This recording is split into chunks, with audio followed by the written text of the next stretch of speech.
magbe-bend 'to, maximum bending nito sa gitna, okey? And yung X natin rito is of course sa gitna, okey? But if if this, if this material is not symmetrical 'no, assuming na mas mataba 'to kaysa rito, the bending will not happen at the midpoint. It will not happen at the midpoint, okey? So yan, may apply yan sa structural based on bending moment, okey? So dun lalabas yung mga equation na 'to, makikita niyo lang roon sa structural, lalabas-labas yan. Pero sabi, "Sir ano pagka lumabas mag-a-analyze ka pa, magugulat kayo may mga formula na kaagad." Direct, direct yung formula. The problem there is that you will get the bending moment. 'Di ba ito, yung moment na yan, sosolvin mo yan. Eh, kasi ito nga yung formula, oh, moment times y over moment of inertia. Sosolvin mo. Now papaano mo sosolvin, siyempre pupunta ka sa deformable sa ano, sa engineering mechanics, yung tawag na shear and bending moment diagram, okey? Kaya ako 'pag nagtuturo ako ng structure usually for, graduating 'no, nakikita ko dun natatalo sa ano, eh, shear and bending moment diagram hindi marurunong. Papaano maso-solve? Ano nga, eh, formula lang, eh.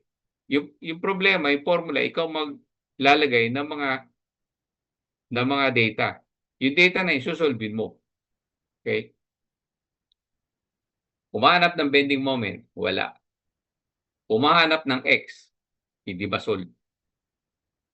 Yung X na 'to makukuha mo sa shear and bending moment diagram kapag ito hindi symmetrical. The cross section is not symmetrical, okey? So dun makukuha. So magsa-substitute ka and so on and so forth, 'di ba? So yun. But of course the principle there is nag-bend, nagbe-bend. And that bend is a simple, illustration of a certain vibration.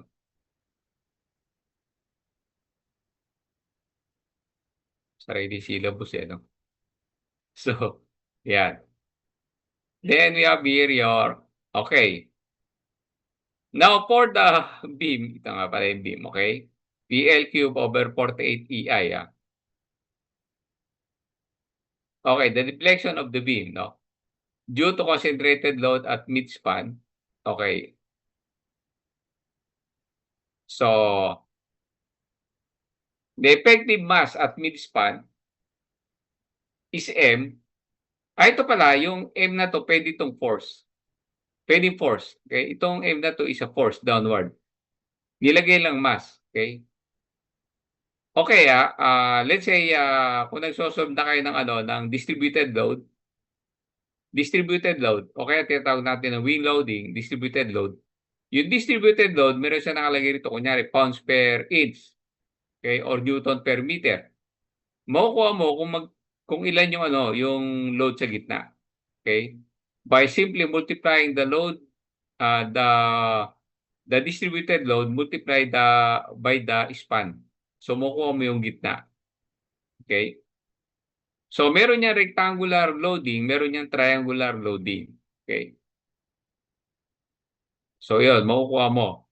So hindi yan ibig sabihin mass yan 'no, puwedeng load rin yan 'no.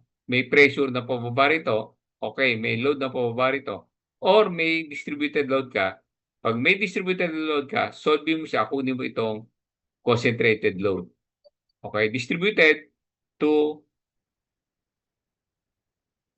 distributed. Ulit nito, eh, wait lang, Ganda naka-ano, eh.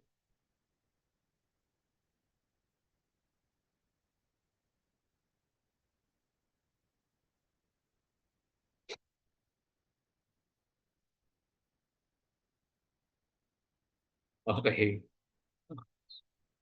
interruption, eh. Okey, so ayan. So, ang lawak 'di ba? Pero dito tayo, hindi yung sinasabi ko lang kung paano mo gagamitin later 'no, pero huwag kayong mag-alala dito lang tayo. Okey, na-explain ko siya kasi kulang yung ano, eh, kulang 'tong explanation na 'to, eh, 'no. Ito lang, sabihin ko lang, Stiffness, PL cube over 48 EI. Ano yan, di ba? So yun, sinasabi ko sa kanya, isa-substitute mo yan. So ito na ngayon. Yung effective mass is equivalent to, kung ito, transform mo sa concentrated force plus 0.4857 ng mass of the beam. No? So kung alam mo yung mass of the beam, makukuha mo na, i-add mo siya, multiply mo ng 0.4857, no? Hindi pa ginawang 0.5 no? Parang malapit na kasi ito, lipat mo rito, 0.9, 0.49 na, parang 0.5 na, di ba? Accuracy kasi. So, substitute mo rito, makukuha mo yung mass of the beam. Tanong, sir, paano mo ako yung mass of the beam? Natural, alam mo yan kung papakunin mo yung mass of the beam mo, di ba? The natural frequency. Sir, paano mo kukunin yan? Depende yan. Kasi yung, di ba function niya na density of the component, di ba? Kung ano yung density niya, it will reflect kung ilan yung kung ilan yung mass niya. Let's say parehong size. Yung isa bakal, yung isa kahoy. Depende pa sa kahoy, di ba? So, do you think pare-pareho yung mass niyan? Di ba? So, paano mo kuning weights? Magkakaiba yung weights niya kasi iba-iba yung density niyan, di ba? So, yun. So, alam niyo na. Then, the natural frequency of the beam is this. Okay? So, dalawang usapan lang tayo. Isang spring, isang beam. Okay? Ito ngayon siya. So, that is the natural frequency of the beam. Okay?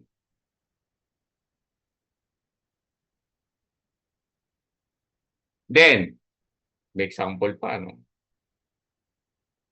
So, a 0.453 kilogram mass attached to a light spring elongates it 7.87 millimeter. Determine the natural frequency of the system. Now, nung in-stretch niya, siyempre babalik. Kasi bakit siya bumalik? Kasi merong stiffness yung yung spring . So, nung in-stretch mo, may stiffness siya . So, babalik siya kasi atake siya ng spring, di ba? May stiffness . Okay? Alam mo na kung paano sosolvein yung stiffness, di ba? Yung K. Binigay ko last time yun . Hindi ko nga lang nilagay sa exam, di ba? So, that is yung diameter, di ba? Kung how many coil, kasama yon. So, those are uh,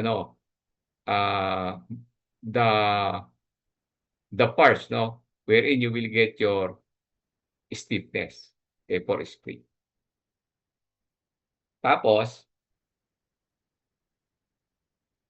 ito na siya. Okay, para madali. Yan. Ito na yung formula. So, 0.453 kilogram mass attached to a light spring elongates it 7.87 millimeter. Okay, what is the natural frequency of the system? Okay, this is your mass. And this is your deformation or dy, no? The change in, of course, distance. Vertical distance, no? Makikita nyo, single direction lang yan. Up, down. So, this is now your f of n, no? Is W of n, okay, natural frequency, okay? Then, this is now your K delta is equals to, this is our previous equation, substitute, ito nga pala, di ba? Yung K sa spring, okay? Then, we have another one . We have yung, depende sa coil at saka sa . So, substitute, we have now ito, 0.564 Newton per millimeter. Okay?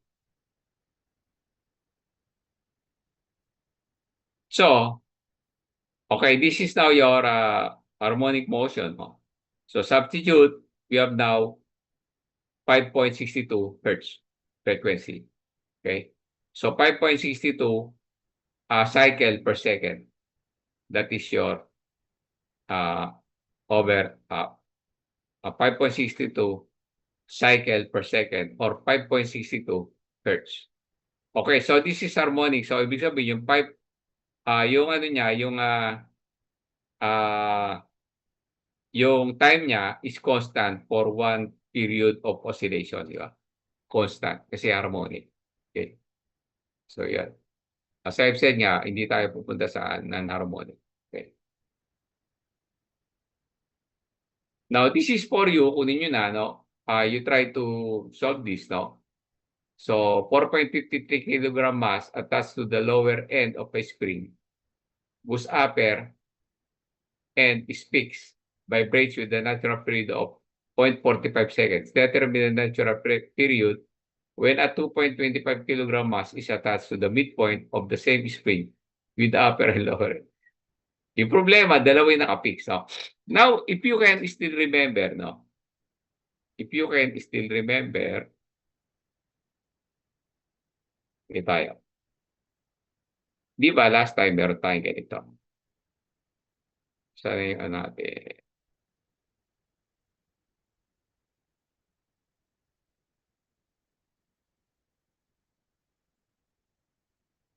Di ba noon meron akong pinakita sa inyo na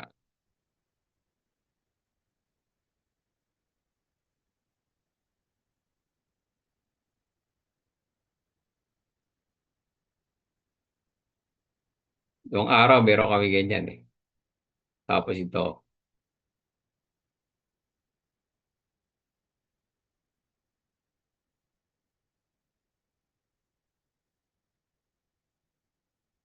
So, wintana yan. Ito spring to, spring. Pag ito, pumunta ka riyan, tinamaan yan, ito ngayon naakit yan. Pag umakit yan, ito ngayon na-stretch.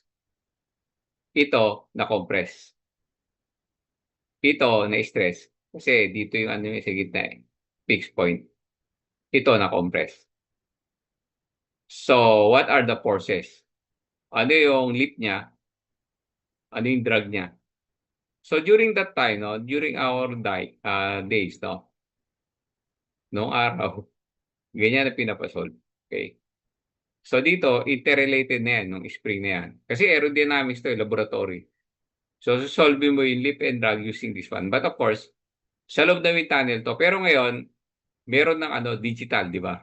Digital na yung wind tunnel. If you will go to the laboratory, digital yung nakalagay. So, nakita ko na yung digital siya. So, hindi ka daraan dito kasi digital na. So, kaya yung sinabi ko kanina, introduction pa lang, mechanical, naging chips na, di ba? Yung inertial navigation, chips na lang. Okay, iyon, ito, mechanical siya kasi actual, nag-move, then lumipat siya, may mga sensor ka sa loob, pinadaaming hangin, lumabas ngayon sa monitor kung ano-ano. So, sinimplified na, di ba? So, yan ang sinasabi ko na ano, usage, no? So, dito, of course, with the application of this, dito tayo sa basic, then it will move forward to using of the software. So, ganun. Okay, we have now, since this moves by its own, okay, this moves by its own, no? How about, okay, first, harmonic vibration. So, harmonic na naman, di ba? Kung titignan, parang patapos na to. Oo nga, kung gusto nyo, tapos na. Parang nga, di ba? Force harmonic vibration, no? When a system is subjected to harmonic excitation, it is forced to vibrate at the same frequency as that of the excitation. Okay? Common source of harmonic excitation are unbalanced in rotating machines. Now, sa rotating machine, siyempre, of course, lalagyan natin ng counterweights. Forces produced by the reciprocating engine, machines, no? And the motion of the machine itself. This excitation may be undesirable for equipment whose operation may be disturbed or, okay, so diretso tayo dito. Drawing ulit. So, we have here assuming now we have your shaft. So, it has a crank arm. Meron niyang connecting rod.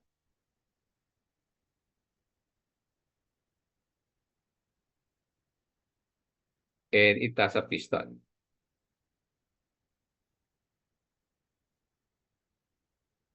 So this piston, pag ito nag-move, the piston will be moved up and down. Okay? But since there is a vibration, wala naman to push and pull lang to So most probably nagba-vibrate ito. Itong shaft natin dito. Ito yung nagba-vibrate. Okay? So kung nagba-vibrate to, lalagyan to ng counterweights dito. Okay, kaya kung makita niyo yung mga makina, may sobra siya rito, naka-bolt. Okay? And that is what you call counterweights para niya ma-correct yung unbalance in rotating machines. Okay? Yan yung mga unbalance. Okay? Now, dito yan sa machine, paano nga sa aeroplano, di ba? Paano gagawin yung unbalance? Siyempre, sabi ko nga sa inyo, pag unbalance siya, it will produce vibration. And that vibration should be corrected by certain control surface suppressor. Ginagamit din suppressor. Control surface suppressor, wherein he will anticipate the movement of those who are going to vibrate. No? Ika-counteract niya agad, gumagalaw yun. Counteract. Pagka pataas siya, nagde-deflect siya rito, so may hangin dito, so ibababa siya. Okay? Pagpababa naman siya, siyempre, continuous siya hangin sa harap Pagpababa siya, what the tendency is that ito, bababa, aakyat siya. Okay? So, it will somewhat reduce the movement up and down. Okay? But for a machine, of course, like a reciprocating machine, the piston up and down, nagbabibrate, and this will not vibrate kasi nasa loob ng cylinder yan. Most probably, may vibrate na rotary. Ito yung rotary. Rotary, ito yung reciprocating. Ito. Ito yung rotary. Ito yung rotary, no? Rotating machine. Itong shaft na to, yung nasa gitna. Itong piston, yan yung tinatawag na reciprocating. Kasi push, pull. Yun siya. Okay?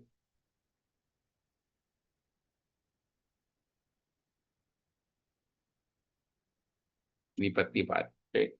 So, yun So, lalagyan mo na ng counterweights kapag you have to correct. You don't have to redesign, no? You just put a counterweights. Now, siyempre magtatanong, sir, paano sinosolve yung counterweights? Alam niyo kasi, nung panahon, meron kami subject na kinematics.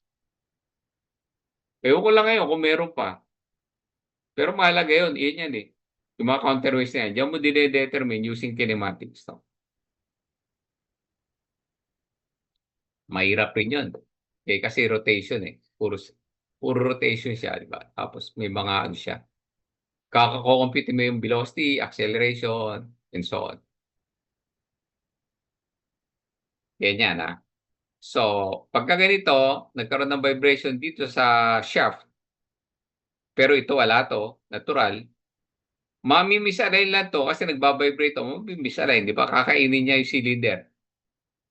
So, lalagyan mo sa counterweights para kung smooth yung ikot dito, smooth rin yung reciprocating niya. Reciprocating motion. Di ba? Kaya tinawag na reciprocity, di ba? Reciprocating. Reciprocity, pag binigyan ka, umasa ka, bibigyan ka rin. Hindi. Pag nagbigay ka, binibigyan ka. So, there is a reciprocity, di ba? So, dito, kinuha yan doon sa words na yan. Reciprocating machines. Okay? Okay. We have here your consider a single degree of freedom system with viscous damping excited by harmonic force, no? So, dito, meron rin tayong mass, okay? But of course, we have to reduce or we have to dump the movement using dampener yan. Now, sa aircraft, gagawin natin siyempre yung sinasabi ko, control surface suppressor. Okay? So, ito ngayon yan, siyempre, this is the mass, no? So, for free body diagram, naka-free body diagram, hindi natin pwedeng complete na gumagalaw yan. The equation of motion is this one. So, the same 'no, parang naibigay ko na 'to, eh. Then, the equation consists of two parts, complementary function. So, complementary is the damp free vibration. So, idinadump niya, may dampener tayo. Yung simple dampener natin 'to is shock absorber, 'di ba? Shock absorber sa machine, pero sa atin control surface. Naka-ano siya, naka-expose, okay? And of course, yung pinaka-mechanism niya is the air that is hitting the surface. Kita mo hindi ka maglalagay ng ano, hindi ka maglalagay ng counterweights. Mismong yung hangin yung gagamitin mo 'pag lumilipad, yung hangin mismo na parating, yun yung ginagamit mo na para mag-compensate at saka ma-reduce yung movement, 'di ba? Siyempre pagka naka-landing naman yan, hindi naman yan gagalaw ng ganyan, 'di ba? So, hindi mo kailangan yung hangin, okey?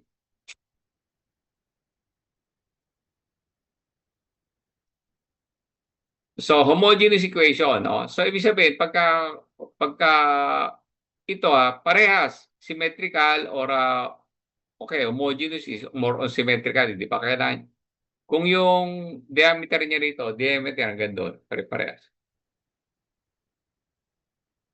Then of course, we have to use the particular integral, particular integral now. The particular, solution is this one, okay?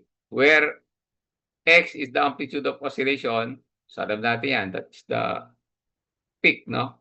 Maximum is the maximum peak, no? P is the pace of the displacement with respect to the exciting force, no? Or the excitation.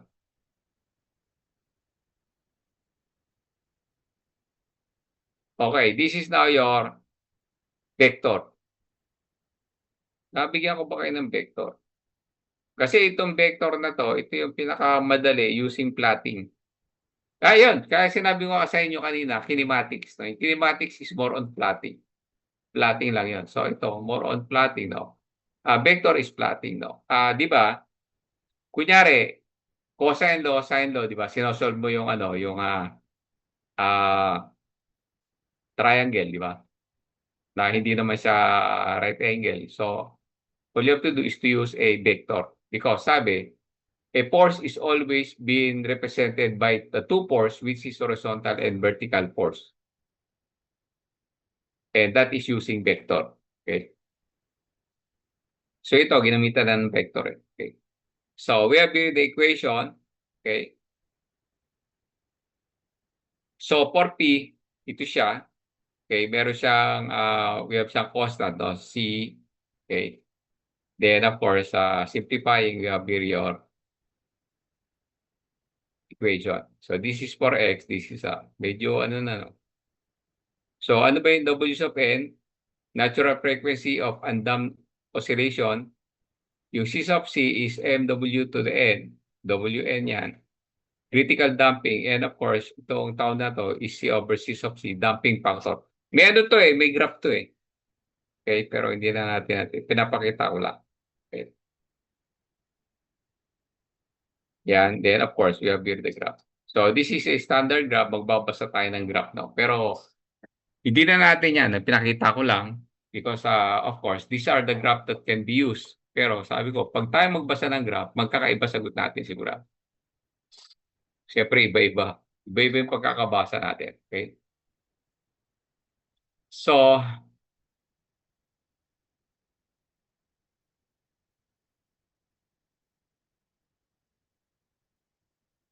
okay. So, we will have to continue this next time. Okay, next meeting. So, lobat na. Lobat na tayo. No? Continuous naman yung ano natin. Okay, paano ba to? So, stop share muna tayo. Okay, so yun. Tapos, pinaaral pa eh, no? Yan. Okay. So, class, that's for today. Then, of course, check natin attendance.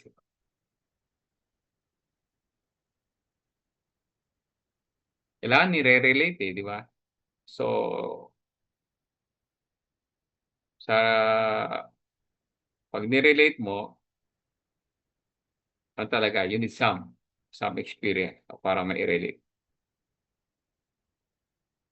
So, hindi ko pa alam yung ibang ano yun eh. Hindi ko pa alam yung function. Kaya medyo tayo 1, 2. Saan ba tayo?